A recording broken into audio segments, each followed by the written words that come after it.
मैं आज आप लोगों को यौन विभेद और लैंगिक विभेद में अंतर समझाने जा रहा हूँ। Sex discrimination and gender discrimination, बड़ा ध्यान से सुनिएगा। इसमें लोग सिमिलरिटी पाते हैं और कंफ्यूज कर जाते हैं। खासकर जो महिला उम्मीदवार हैं उनको इसको बेहतर ढंग से जानना समझना चाहिए, तभी उनका इंटरव्यू जो है बहुत इम्प्रेसिव हो सकता है। कभी भी ये बात किसी समाज में निकल के आ सकती है, तो आपको यौन विभेद और लैंगिक विभेद दोनों अलग अलग अवधारणा है, इसको आपको बेहतर ढंग से समझ लेना है।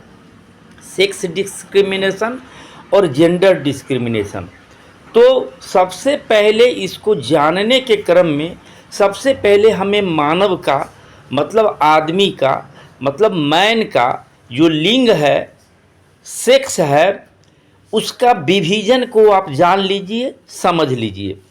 आपको ये सामान्यतः लग सकता है कि आप इस विभाजन को सही सही जान रहे हैं, फिर भी आप जो है एक बार हमसे इसको सुन लीजिए, इत्मीनान से समझ लीजिए। एक तो कि समाज में पुरुष होते हैं, मेल होते हैं, जिनको मैन कहता है। दूसरा, एक स्त्री होती है जिसको वुमेन कहते हैं। ये क्या होता है? ये भी मैन है, लेकिन वोम्ब वाला मैन है, मतलब गर्भ वाला आदमी है। तो वोम्ब का ये जो मैन को हम जब मिला देंगे तो वो शब्द वुमेन बना है, मतलब वो भी मैन है। सृष्टि ने और समाज ने शुरू में उसको भी मैन माना, लेकिन चूंकि उसको प्रकृति ने वोम्ब दिया, गर्भ दिया, इसीलिए उसको वुमेन कहा गया। तीसरा जो क्लासिफिकेशन आता है, थर्ड जेंडर कहते हैं। तीसरा आप लिंग कह सकते हैं, जिसे सामान्यतः हिजड़ा को कहा जाता है। आप इतना बात तो स्पष्ट हो गए, लेकिन थर्ड जेंडर को ट्रांसजेंडर नहीं कहा जाता है।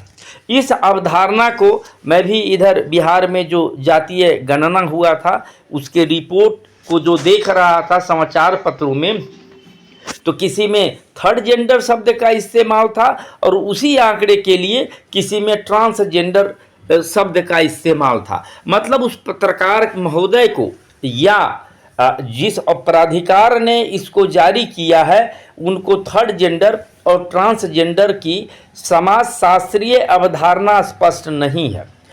ट्रांसजेंडर वैसे को कहते हैं जिन्होंने अपना सेक्स का ट्रांसफॉर्मेशन दूसरे सेक्स में करा लिया है। मतलब यदि कोई पुरुष है तो उसने अपने सेक्स का ट्रांसफॉर्मेशन स्त्री के लिंग में करवा लिया है, या कोई स्त्री जो है अपना सेक्स का ट्रांसफॉर्मेशन पुरुष में करवा लिया है, तो वैसे लोगों को ट्रांसजेंडर कहते हैं। यह समाज शास्त्रीय अवधारणा है, आप इसको अलग अलग समझें। तो थर्ड जेंडर समझ गए, ट्रांसजेंडर समझ गए। अब हम आते हैं यौन विभेद और लैंगिक विभेद पर। तो यौन विभेद जो है, सेक्स डिस्क्रिमिनेशन, ये नेचर के द्वारा होता है कि किसी को मैन बनाता है, किसी को वुम्ब वाला मैन बनाता है। ये प्रकृति द्वारा है। ये प्रकृति जो है अमरत्व के संचालन के लिए, निरंतरता के संचालन के लिए ऐसा व्यवस्था किया है।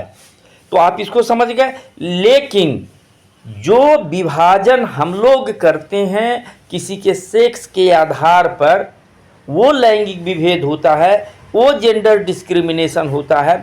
जैसे लड़कियां पेड़ पर नहीं चढ़ सकती है, लड़कियों को समाज में ठठा करके नहीं हंसना चाहिए, लड़कियों को ये नहीं करना चाहिए, लड़कियों को वो नहीं करना चाहिए। ये जो विभाजन है ये समाज द्वारा किया गया है, समाज के संस्कृति के माध्यम से किया जाता है। इसको लैंगिक विभेद कहते हैं, जेंडर डिस्क्रिमिनेशन कहते हैं। तो आप दोनों कॉन्सेप्ट को अब ढंग से आप समझ गए। लैंगिक विभेद का इतिहास यदि आप समझना है तो एक फ्रेंच लेखिका सिमोन दी ब्यूइवर, अंग्रेजी में भी मैंने लिख दिया है, आप इनका जो है बुक द सेकेंड सेक्स 1949 में लिखी गई थी, बड़ी प्रसिद्ध पुस्तक है। और इसको भारत में एक महिला प्रगतिशील प्रभा खेतान ने इसे हिंदी में अनुवादित किया था। द नथिंग, इसका नाम था स्त्री उपेक्षिता, समझे ना, प्रभा खेतान की है। तो इसमें जो है जेंडर डिस्क्रिमिनेशन का एक मानव जाति का बृहद इतिहास लिखा हुआ है। तो आपको यौन विभेद और लैंगिक विभेद को बढ़िया से समझने के लिए इस पुस्तक को खास करके महिलाओं को अवश्य ही रखना चाहिए। अब इसके साथ आपको हम ये समझाना चाह रहे हैं कि महिला सशक्तिकरण होता क्या है, वुमेन एम्पावरमेंट क्या होता है। तो आप इसको भी क्लियर समझ लें, ठीक है, कि महिला का शक्तिशाली होना कई मायनों में महिला सशक्तिकरण हो सकता है, लेकिन महिलाओं का अपने जीवन की परिस्थितियों पर नियंत्रण रखना आता है तो महिला सशक्तिकरण कहा जाता है। मतलब कोई महिला अपने जीवन की परिस्थितियों के संबंध में निर्णय लेने में स्वतंत्र है, उनका इस बात के लिए स्वतंत्रता है कि वो क्या करेंगी। यदि उनके पास नियंत्रण है तो वो महिला सशक्तिकरण है। तो महिला सशक्तिकरण की अवधारणा पहले कल्याण मूलक दृष्टिकोण था कि उनका कल्याण करना चाहिए, मतलब वो दया के भाव से जो है हम उनकी बेहतरी के लिए सोचते थे।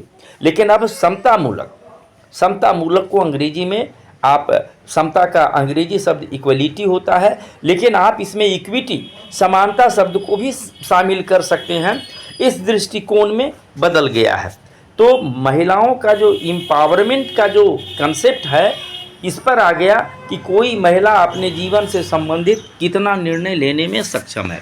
तो इसके जो इंडिकेटर हैं मेजरमेंट के, सामान्यतः इनके नाम से अस्थाई कोई संपदा है या नहीं है, ज़मीन या मकान है या नहीं है, पहला क्राइटेरिया। दूसरा बैंक अकाउंट है या नहीं है, दूसरा क्राइटेरिया। ये दो जो क्राइटेरिया है ये ऑब्जेक्टिव है, और तीसरा सब्जेक्टिव है कि अपने जीवन से संबंधित निर्णय लेने की उनकी कितनी स्वतंत्रता है।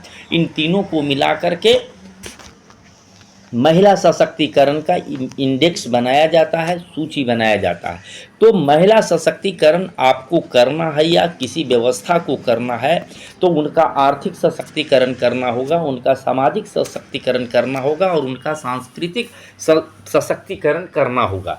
मतलब उनका आर्थिक पक्ष को मजबूत करना होगा, सामाजिक परिस्थिति को सुधारना होगा और सांस्कृतिक जो सोचने विचारने का जो क्षमता है उसको ट्रांसफॉर्म करना होगा। तो आज जो है हम लोग इसी अवधारणा को इतना ही स्पष्ट करते हैं। धन्यवाद।